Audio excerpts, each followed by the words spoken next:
ያው ዛሬ የተገናኘነው እናንተም እንደምታውቁት ህፃናት የማደግ ተስፋ የመማር ተስፋ ካላቸውና ሰላማዊ ዜጋ ከሆኑ ከእናንተ ውስጥ ብዙ መሪዎች፣ ተመራማሪዎች፣ አዋቂዎች፣ አስተማሪዎች፣ ባለሀብቶች ሊፈጠሩ ስለሚችሉ ዛሬ ልነግራችሁ የምፈልገው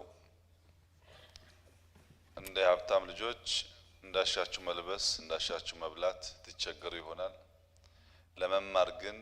ብሩህ ጭንቅላት ስላላችሁ ጭንቅላታችሁን ተጠቅማችሁ ተስፋ እንዳለው ሰው ሆናችሁ በትጋት ከተማራችሁ ከእናንተ ውስጥ ነገ ሀገር መምራት የሚችሉ ድህነትን መዋጋትና ማጥፋት የሚችሉ ሰው መርዳት የሚሰጠውን ደስታ በተግባር የሚያውቁና የሚረዱ ሰዎች ይፈጠራሉ።